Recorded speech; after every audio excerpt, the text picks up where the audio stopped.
Halo, kembali lagi di acara Live to Live.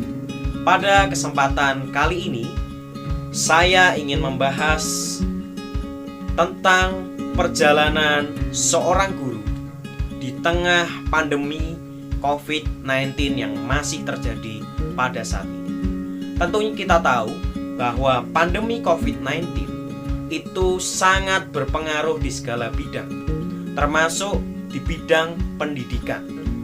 Di bidang pendidikan ada yang berperan menjadi guru, siswa, dan juga staf kependidikan.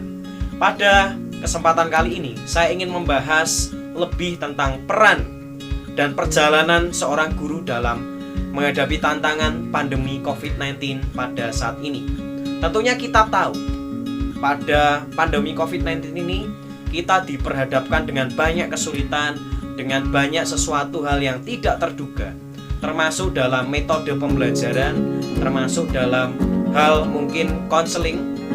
Pada kesempatan kali ini, saya sebagai seorang guru dan juga sebagai seorang konselor di suatu sekolah, tentunya kita ketahui bahwa tantangan seorang guru di tengah-tengah situasi seperti ini tidak mudah. Kita banyak mendengar seorang guru banyak yang beranggapan tidak bekerja, tidak bisa mengungkapkan kreativitasnya, kemudian tidak bisa melakukan hal yang maksimal di tengah pandemi ini. Tetapi saat ini saya ingin menyampaikan dan ingin menegaskan bahwa seorang guru sangat mempunyai pekerjaan yang kompleks, terutama di tengah pandemi yang terjadi pada saat ini. Nah, jika diketahui bahwa peran seorang guru tentunya tidak jauh dari siswa. Nah, banyak pertanyaan yang muncul. Oke, apa saja kesulitan dan tantangan menjadi seorang guru atau konselor di masa pandemi seperti ini? Oke, yang pertama yang paling sering terjadi bahwa kita diperhadapkan dengan situasi yang tadi saya sebutkan, situasi yang tidak terduga.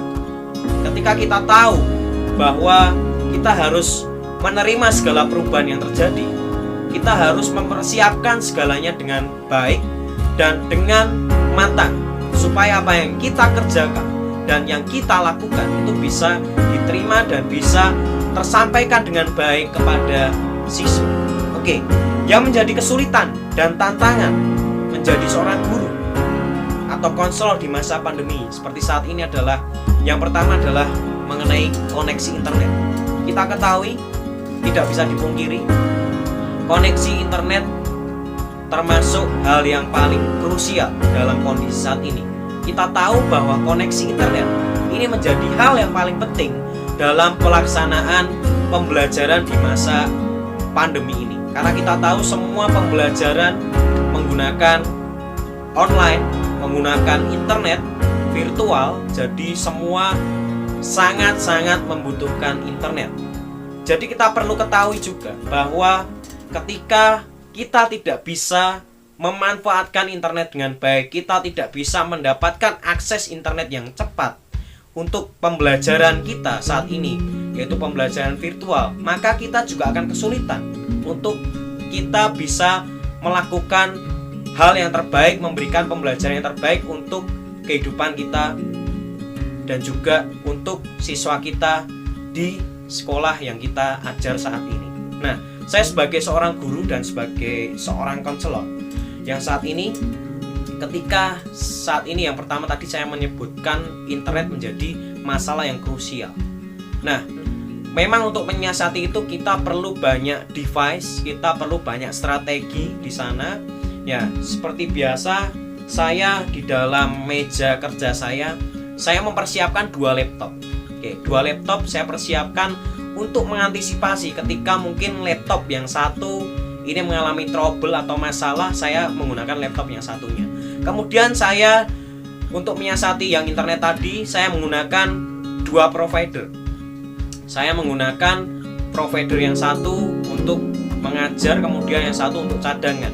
Ya, kita tidak tahu apa yang akan terjadi mungkin ketika pembelajaran sedang berlangsung.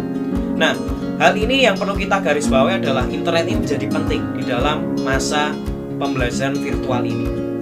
Kemudian kesulitan yang kedua adalah ketika kita berusaha untuk memberikan pembelajaran, pengajaran kepada siswa kita, terkadang siswa kita tidak memberikan respon yang baik.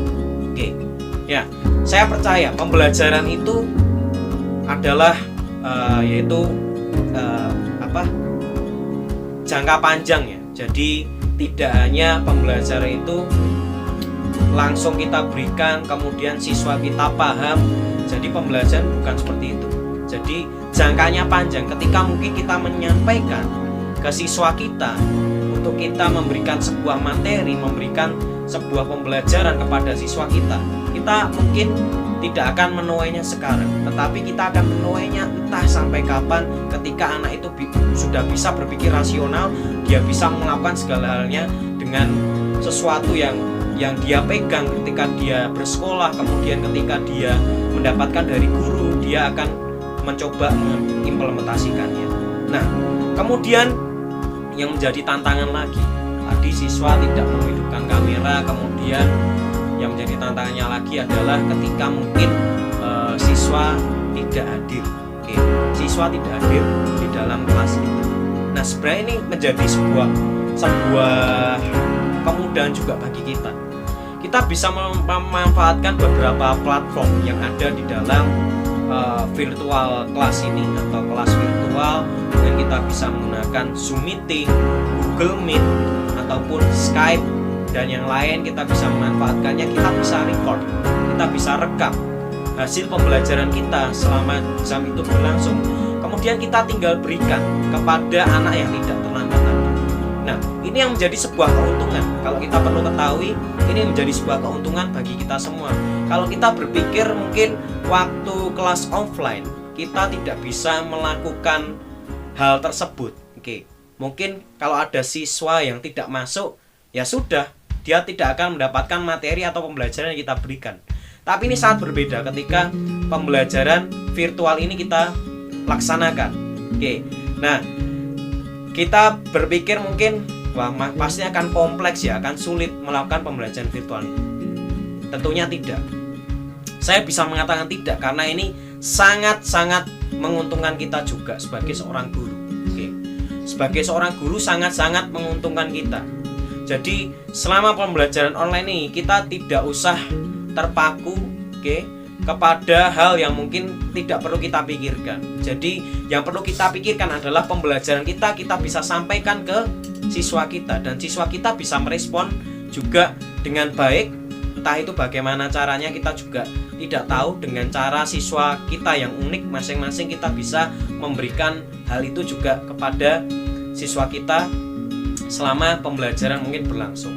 Nah, saat terjadi pembelajaran itu biasanya siswa ini cenderung diam, kemudian dia tidak mau menyampaikan pendapatnya. Ya, tidak usah khawatir. Seperti apa saya sampaikan tadi, bahwa pembelajaran ini kan jangka panjang. Siswa pasti akan mendengar dan juga akan mengerti dari apa yang dia lihat dan apa yang dia dengar selama dia mengalami pengalaman tersebut. Nah, kemudian tantangannya siapa lagi ya? Untuk tantangan tadi, kamera tidak mau hidup, kemudian ada yang tidak masuk kelas, kemudian tantangannya kita harus mempersiapkan materinya dengan matang, dengan penuh kreativitas. Jujur, saya sebagai seorang guru dan seorang konselor, saya diberikan kesempatan untuk belajar dan lebih di saat ini, di masa pandemi ini. Ketika mungkin kita di waktu offline class, kita banyak tersita waktu kita untuk fokus secara klasikal saja memberikan materi kepada murid-murid kita atau siswa-siswa kita. Tetapi pada online class ini kreativitas kita justru terus diasah. Bagaimana kita bisa menciptakan sebuah inovasi, sebuah hal yang mungkin bisa menarik minat siswa untuk belajar. Nah, itu salah satu yang menjadi penting di dalam pembelajaran di virtual learning, yaitu bisa menarik minat siswa untuk belajar. Tentunya kita bisa gunakan banyak hal. Oke, banyak sekali platform, banyak sekali aplikasi yang bisa kita terapkan dalam virtual learning ini. Nah, setelah itu kemudian tantangannya apa lagi? Nah, banyak yang siswa juga yang berkaitan dengan konseling ya, karena saya seorang konselor ya. Jadi berkaitan dengan konseling, banyak yang terjadi ketika siswa ini menyimpan kegelisahannya, menyimpan kecemasannya, menyimpan ketakutannya. Ya, kita perlu ketahui, tidak dipungkiri bahwa semua siswa, hampir semua siswa mengalami yang namanya stres atau burnout. Ya, burnout dalam artian ketika dia sudah tidak bisa berpikir sedikit pun karena dia tidak bisa fokus dengan pekerjaannya, karena dia terus menyimpan dan menumpuk pekerjaannya yang tidak kunjung diselesaikan. Nah, kita perlu ketahui, terkadang siswa ini tidak mau terbuka. Kita perlu beberapa trigger, kita perlu memancing supaya siswa ini mau bercerita dengan kita. Ya, bukan saya hanya sebagai konselor tentunya, yang menonton video ini, Bapak Ibu guru terutamanya, bisa berperan juga sebagai seorang konselor, bisa mendengarkan keluh kesah siswa-siswa kita. Tentunya itu siswa mungkin tidak mau bercerita secara langsung, tapi kita bisa trigger, kita bisa memancing mereka sehingga mereka bisa bercerita dengan mungkin hal yang sederhana. Kita tanya, kemudian kita coba untuk dengarkan. Nah, dengan didengarkan itu siswa akan sangat menikmati dan juga akan sangat senang sekali ketika mendengarkan apa yang mereka keluhkan. Nah, itu mungkin yang menjadi tantangan. Kemudian bagaimana untuk menghadapi tantangan tersebut? Nah, kalau biasanya ini di dalam pembelajaran offline dan online itu hanya berbeda masalah media saja. Sebenarnya apa yang kita sampaikan, kemudian hal apa saja yang akan kita lakukan, akan kita berikan kepada siswa kita, itu adalah sama. Yang membedakan hanyalah media dan pola interaksinya saja. Kalau mungkin di dalam kelas offline, interaksinya itu secara langsung, tapi mungkin di kelas online ini, yaitu interaksinya secara virtual. Tetap kita melakukan dengan tatap muka, tetapi medianya saja yang berbeda. Yang pertama media secara langsung, kemudian yang kedua adalah media secara virtual.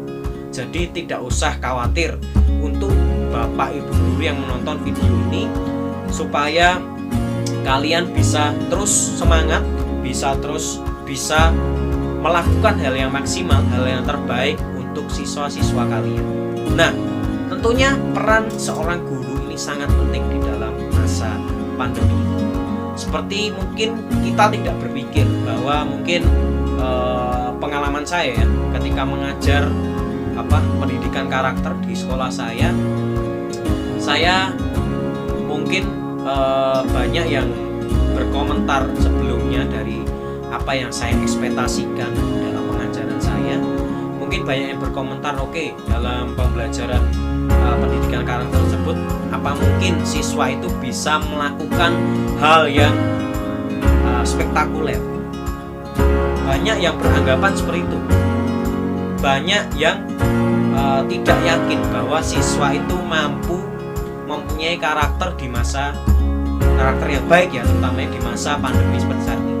Nah, nyatanya di pembelajaran pendidikan karakter yang coba saya bawakan, coba saya sampaikan, kemudian siswa belajar untuk mengeksplorasi, mereka bisa mengeksplorasi dengan baik.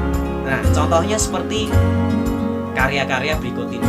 Nah, Bapak Ibu bisa lihat karya-karya berikut ini, berapa karya-karya siswa yang mereka masih bisa berkarya dan mengeksplorasi, dan mereka menganggap bahwa dirinya ini berharga bagi masa depannya nanti, bagi orang lain. Dia memandang juga berharga bagi dirinya sendiri. Tentunya karya seperti ini kita patut untuk apresiasi, karena ini merupakan hasil refleksi dari masing-masing siswa-siswa kita. Kita tidak bisa mungkin menuntut hal yang lebih, tetapi kita tahu ini adalah karya yang spektakuler di masa pandemi ini.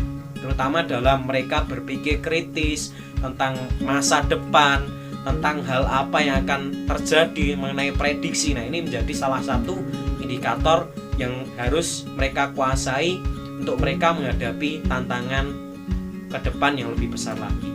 Oke.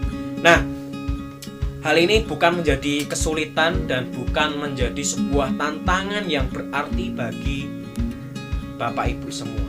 Coba kita saat ini berkomitmen untuk kita bisa membangun diri kita terlebih dahulu. Kita sebagai seorang guru, kita sebagai seorang pendidik, kita harus mempunyai komitmen yang kuat. Karena menjadi seorang guru dan menjadi seorang pendidik itu tidak bisa sederhana. Kita harus menggunakan berbagai inovasi, menggunakan berbagai strategi. Ya, karena kan kalau dalam bahasa Jawa tentunya Bapak Ibu tahu, guru artinya adalah digugu dan ditiru. Jadi apa yang kita sampaikan ke anak-anak, kita harapkan mereka juga bisa melakukannya dan mereka bisa mengimplementasikan dalam kehidupan mereka sehari-hari.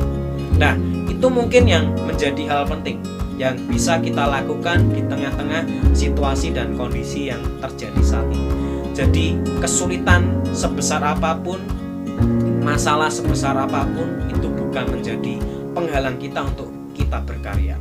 Oke, tetap semangat bagi Bapak Ibu guru yang ada di seluruh Indonesia, tentunya juga bagi teman-teman saya yang melihat video ini dan juga murid-murid saya yang melihat video ini. Oke, tetap semangat, tetap sehat, dan jangan lupa untuk berbahagia. Ya, kembali lagi nanti di acara Live to Live selanjutnya. Terima kasih, bye.